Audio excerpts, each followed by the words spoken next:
Assalamualaikum warahmatullahi wabarakatuh. Kami dari kelompok 4 Etika Bisnis Profesi Universitas Negeri Medan Pendidikan Akuntansi.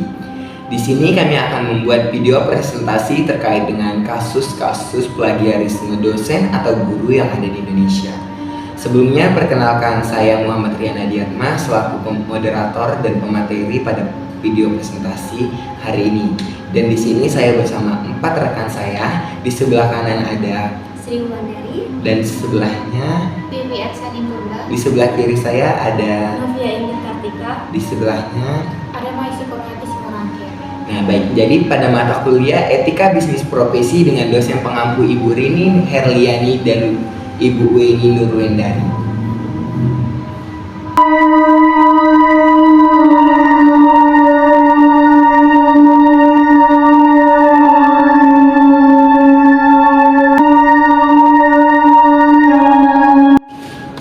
Plagiarisme di Indonesia memiliki berbagai bentuk kejadian dan juga kasus. Pelakunya mulai dari pelajar hingga pendidik yang sudah terbukti dengan adanya catatan terpublikasi mengenai kasus plagiarisme. Tanpa adanya pemahaman dan juga pengetahuan yang mendalam, plagiarisme akan dianggap suatu kesalahan yang ringan. Oke. Baik, selanjutnya plagiarisme akademis di Indonesia bukan masalah baru yang terjadi belakangan ini. Nah, dalam penelitian Susanti pada jurnalnya yang berjudul Hak Akademis Pelaku Plagiarisme dipandang dari sudut pandang etika liberal. Nah, menjelaskan bahwa Direktorat Pendidikan Tinggi pada tahun 2012 mencatat 21 perguruan tinggi negeri dan 7 perguruan tinggi swasta melakukan tindakan plagiarisme. Nah, dari 21 perguruan tinggi negeri tersebut, beberapa diantaranya merupakan perguruan tinggi terkemuka yang ada di Indonesia. Nah, berikut ini merupakan kasus-kasus yang pernah menggemparkan dunia pendidikan tanah air, yang antara lain yang pertama yaitu kasus dituduh plagiat Rektor UIN Malang akan digugat peradilan. Yang kedua, plagiarisme tinggi merestriksi berhentinya Rektor UNJ Universitas Negeri Jakarta. Nah, berikutnya itu ada kasus sang Rektor UHO Zamrun berkarya dari hasil plagiat, di mana UHO ini merupakan Universitas Halu Oleo. Nah, selanjutnya itu ada dokumen kasus plagiat Rektor Untirta beredar, mahasiswa tolak Soleh sebagai rektornya. Selanjutnya yaitu ada kasus dari dosen UIN Bandung plagiat tesis mahasiswa UI. Selanjutnya ada guru besar Unhas adukan dosen IPB terkait plagiarisme.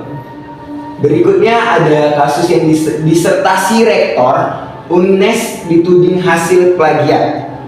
Berikutnya dilakukan rektor USU terpilih pada apa itu self plagiarisme.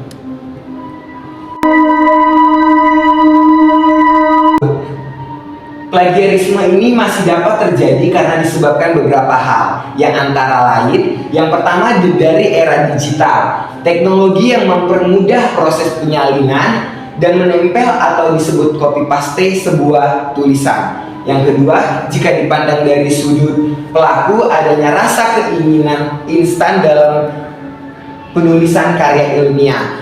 Terus yang paling minim di Indonesia saat ini yaitu belum ditegakkannya sanksi secara jelas terkait dengan kasus-kasus plagiarisme.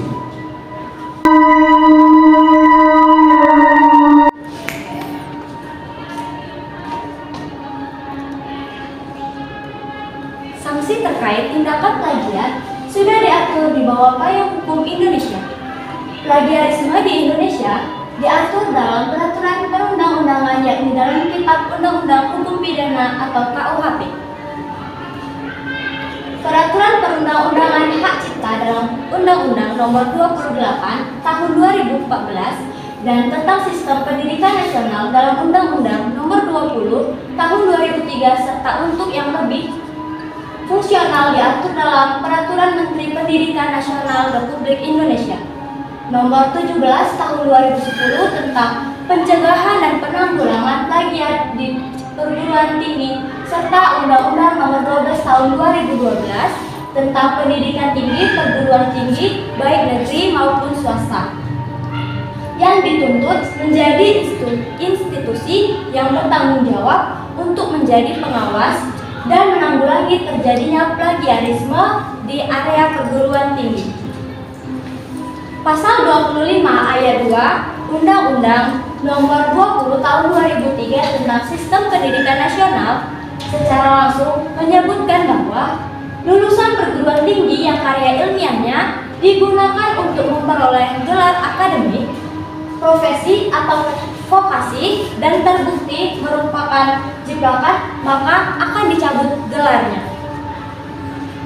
Selain sanksi administratif, terdapat sanksi pidana yang diatur dalam pasal 2070 Undang-Undang Sisdiknas, yaitu dalam pasal 25 ayat 2 bahwa terbukti merupakan jiplakan dipidana dengan pidana penjara maksimal 2 tahun atau membayar denda paling banyak 200 juta rupiah. Pelaku perbuatan plagiarisme juga bisa dikenakan sanksi perdata sesuai pasal 1365 KUHP Perdata, yakni seorang plagiator bisa digugat secara perdata atas perbuatan yang dilakukannya berdasarkan gugatan perbuatan melawan hukum. Untuk di lingkungan pendidikan tinggi, sanksi bagi seorang plagiator ditetapkan melalui pasal 12 ayat 1 sampai dengan 3. Sanksi bagi mahasiswa dalam pasal 10 ayat 4 terdiri atas yang pertama, teguran. Yang kedua, peringatan tertulis. Yang ketiga, penundaan pemberian sebagian hak mahasiswa. Yang keempat, pembatalan nilai 1 atau beberapa mata kuliah yang diperoleh mahasiswa. Yang kelima, pemberhentian dengan hormat dari status sebagai mahasiswa. Yang keenam, pemberhentian tidak dengan hormat dari status sebagai mahasiswa.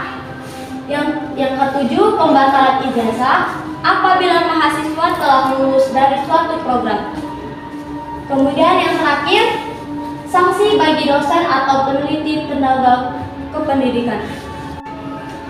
Bagi dosen atau peneliti atau tenaga kependidikan, dalam pasal 11 ayat 6, sanksi berupa yang pertama ada teguran, yang kedua peringatan tertulis, yang ketiga penundaan pemberian hak dosen, yang keempat penurunan pangkat dan jabatan, yang kelima pencabutan hak untuk diusulkan sebagai guru besar, profesor, atau ahli utama bagi yang memenuhi syarat.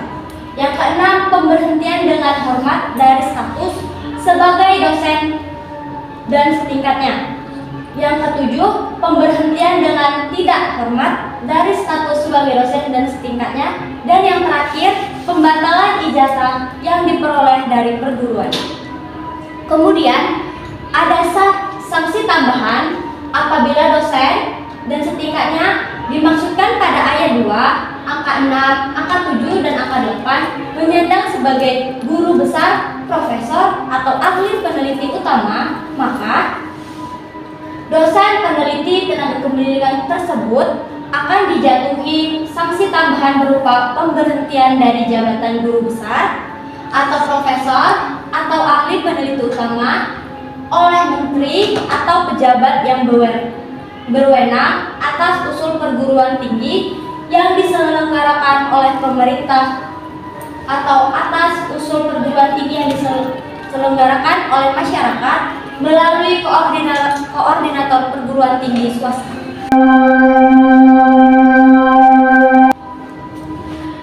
Jadi di sini ada dampak dari plagiarisme. Nah, dampak dari plagiarisme yang akan terkena dari plagiarisme itu ada 3. Yang pertama dari pembuat karya, yang kedua dari plagiator, dan yang ketiga dari institusi tersebut. Nah, dari sisi pembuat karya, dampak yang paling jelas terlihat adalah plagiarisme dapat merugikan mereka dari segi finansial mereka. Nah, mereka juga akan kehilangan royalti dari karya-karya yang mereka buat. Nah, kemudian dari sisi plagiator atau pelaku, dampaknya akan menghilangkan kreativitas dan keoriginalitasan dalam membuat suatu karya. Nah, kemudian yang ketiga itu ada dari sisi institusinya. Nah, dampaknya akan tercemar nama institusi yang di dalamnya ada pelaku plagiarisme. Hal ini juga dapat mengurangi rasa kepercayaan masyarakat terhadap institusi tersebut. Tindakan plagiarisme bisa menyebabkan rusaknya generasi mendatang. Dengan adanya budaya instan, mereka hanya ingin mendapatkan gaji yang besar, tetapi mereka malas untuk bekerja.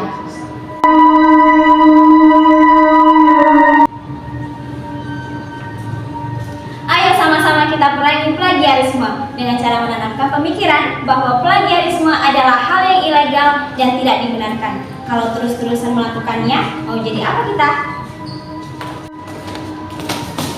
Kemudian di sini ada solusi dari bentuk plagiarisme.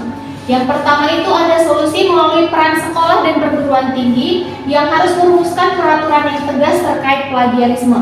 Yang pertama ada pimpinan perguruan tinggi mengawasi pelaksanaan kode etik mahasiswa, dosen, peneliti ataupun tenaga kependidikan yang ditetapkan oleh senat perguruan tinggi atau organ lain yang sejenis yang antara lain berisikan kaidah, pencegahan dan penanggulangan plagiat. Yang kedua, pimpinan perguruan tinggi menetapkan dan mengawasi pelaksanaan gaya selingkuh untuk setiap bidang ilmu, teknologi, dan seni yang dikembangkan oleh perguruan tinggi. Yang ketiga, pimpinan perguruan tinggi secara berkala mendiseminasikan kode etik mahasiswa, dosen, peneliti, atau tenaga kependidikan dan gaya selingkuh yang sesuai agar tercipta budaya anti plagiat.